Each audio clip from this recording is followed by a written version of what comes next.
Hey guys, welcome back to the Apocalypse Homestead. It is the 2nd of August, I believe, 2022, and I just want to do a quick video, something that just came to mind. I said goodbye to my artichoke plants today. I really wanted to have as many perennial vegetables growing as I can. Most perennials are going to be fruits, like, you know, fruit trees and fruit shrubs and everything, and I'm not real big on fruits because I live a keto lifestyle. So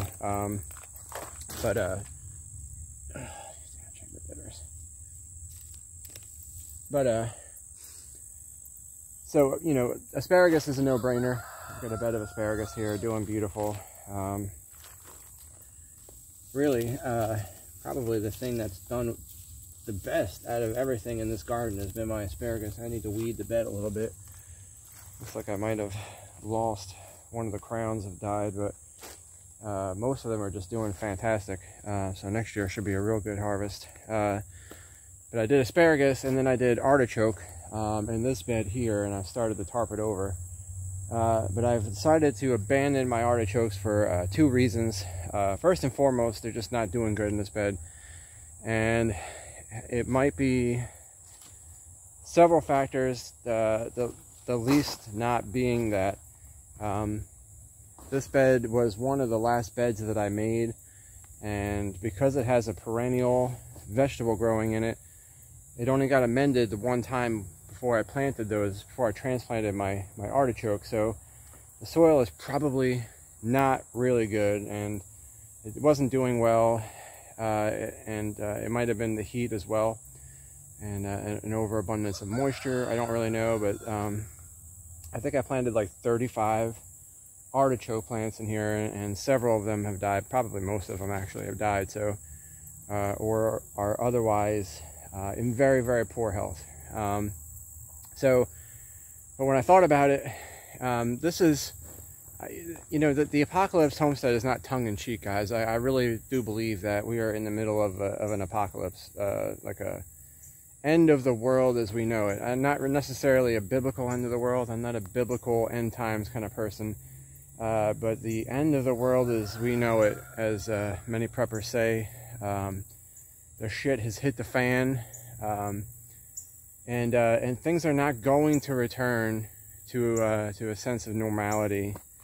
You know, things are going to get increasingly bad, and they're not going to return, in other words. So that changes the way that you should be gardening, because you can grow food in a post collapse world, but you're not going to be able to grow food the way that you're used to, with the grid intact.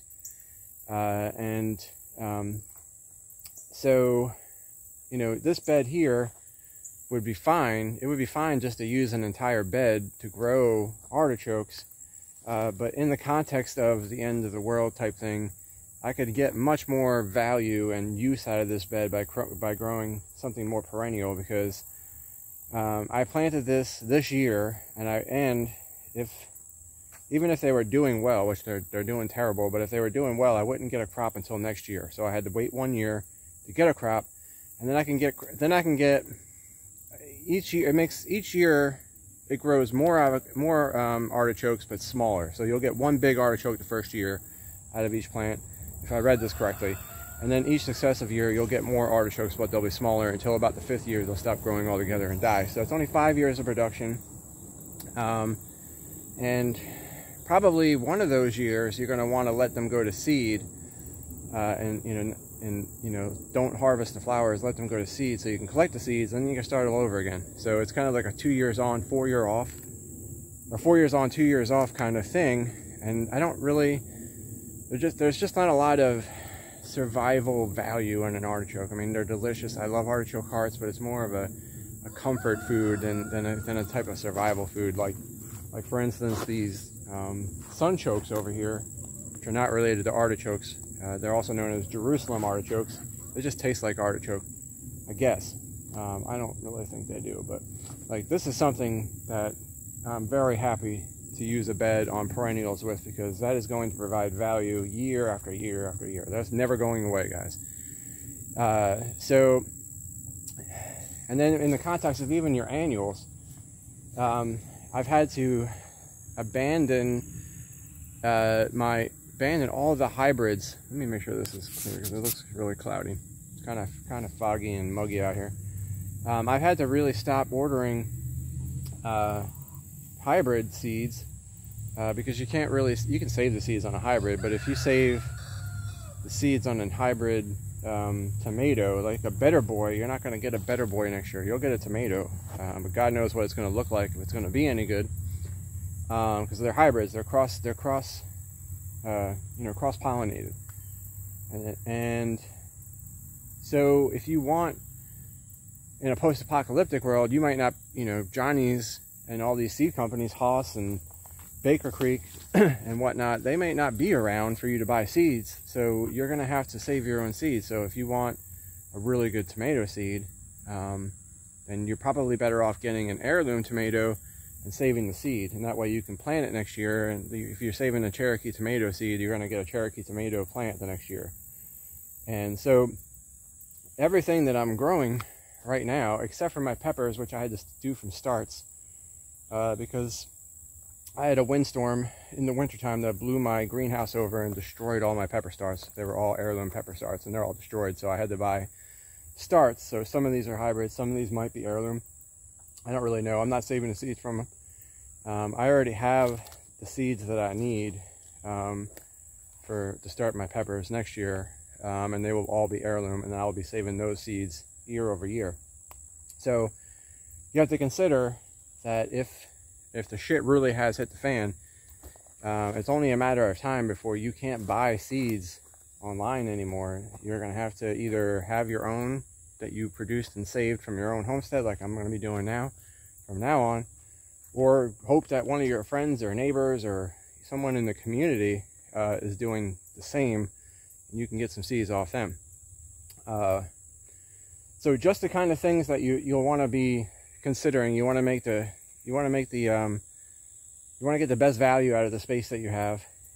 So in that context, I wouldn't recommend artichokes. It's just, I love artichokes. They're delicious. Is it a particularly nutrient dense crop that that I'm going to benefit from in that way? Not really.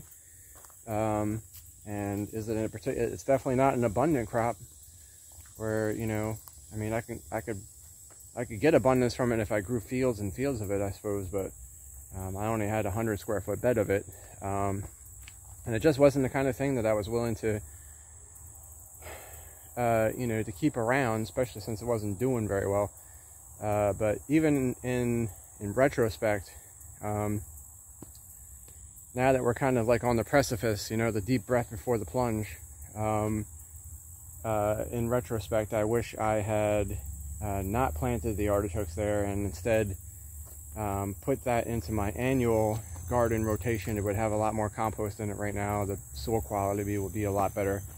That's fine. I'm going to fix it up. I got lots of compost, and once the tarp blots out all the weeds in there, I'm going to clean it up, add a bunch of compost, broad fork it in, make it pretty, and grow something this fall out of it. So I don't know, just something that I had in mind, just something that popped through my head. I thought I would share with you. Some kind of a teaching moment based on my own, I don't want to say failure, but went into a direction that I wish I hadn't. So choose your crops wisely, and consider the fact that you're going to have to save the seeds if you want to grow again next year, because I don't really know how much longer the seeds are going to be available. Everything is about to go down. If it's not the food supply going down, it'll be the price of gas, the availability of gas. All of these things are about to go into serious